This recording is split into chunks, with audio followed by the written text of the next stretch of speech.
Assalamualaikum warahmatullahi wabarakatuh. Perkenalkan kami dari tim Macaki Politeknik Negeri Ujung Pandang yang beranggotakan dua orang, yakni saya sendiri Nur Hadi Sasono selaku ketua tim dengan NIM 4252019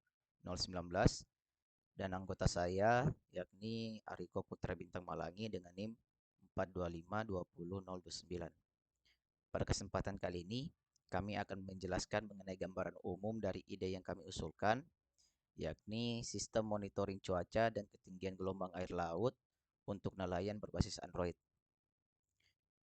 Kita tahu bahwasannya cuaca dan ketinggian gelombang air laut sangat mempengaruhi aktivitas para nelayan di laut tentunya.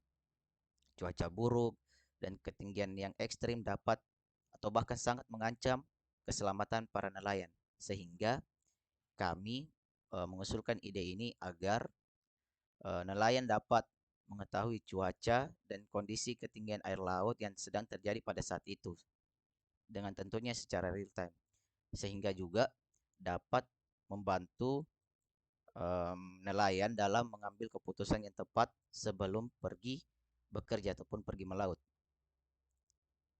Ini merupakan gambaran umum dari sistem atau IoT yang akan kami buat. Pada bagian ini, kami menggunakan mini panel surya sebagai sumber utamanya yang memanfaatkan cahaya matahari yang kemudian akan masuk ke dalam modul charger, dan pada modul charger ini tentunya akan mencharger baterai yang dimana baterai ini adalah sebagai cadangan utama ketika panel surya tidak mendapatkan cahaya matahari.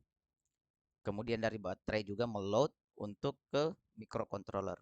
Mengapa kami menggunakan microcontroller dalam hal ini adalah kami menggunakan Raspi Zero, yakni adalah untuk efisiensi biaya dan juga efisiensi daya. Kita tahu bahwa Raspi Zero menggunakan tegangan sebesar 5 volt yang tentunya sangat minim. Jadi kami berusaha untuk menggunakan daya yang seminim mungkin, seperti halnya IoT yang mengedepankan low power.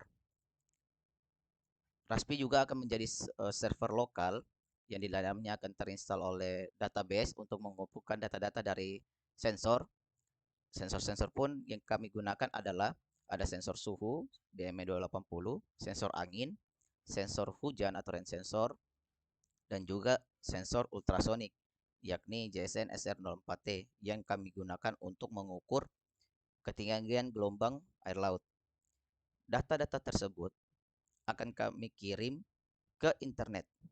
Nah, bagaimana dengan pembacanya melalui Android atau aplikasi oleh nelayan? Itu akan menggunakan API.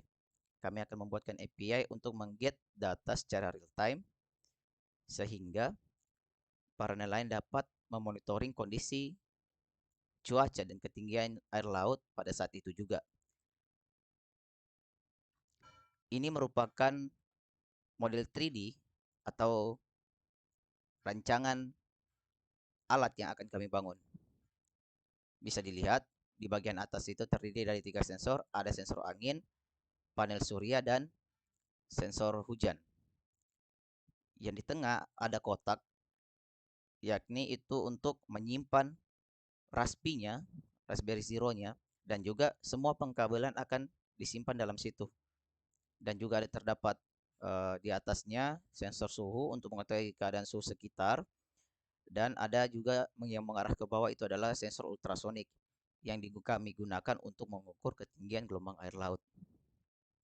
Nantinya Raspberry-nya akan menggunakan modem untuk terhubung ke internet sehingga data-data yang telah dikumpulkan dari sensor-sensor itu akan dikirim ke internet. Dan ini adalah mock-up atau desain dari aplikasi Android yang akan kami buat. Bisa dilihat ada fitur-fiturnya seperti login dan register, dan juga fitur lainnya adalah kita bisa melihat secara real time mengenai tinggi gelombang, kecepatan angin, suhu, dan intensitas hujan. Dan apabila ketinggian gelombang, kecepatan angin, dan lainnya melebihi batas yang disarankan oleh BMKG Maritim, maka akan memunculkan notifikasi atau pemberitahuan di aplikasi tersebut mengenai eh, waspada atau sebaiknya jangan pergi melaut karena gelombang sangat tinggi atau eh, cuaca sedang buruk. Dan juga pada fitur lainnya adalah akan menampilkan grafik seperti pada gambar, akan menampilkan grafik sehingga para nelayan mengetahui kondisi atau perkembangan yang telah terjadi berdasarkan hari-hari sebelumnya. Demikian penjelasan mengenai gambaran umum dari kami terkait ide yang kami usulkan, yakni sistem monitoring cuaca dan ketinggian gelombang air laut untuk nelayan berbasis Android. Sekian, itu yang kami dapat ucapkan. Kami mohon maaf apabila ada salah kata. Assalamualaikum warahmatullahi wabarakatuh.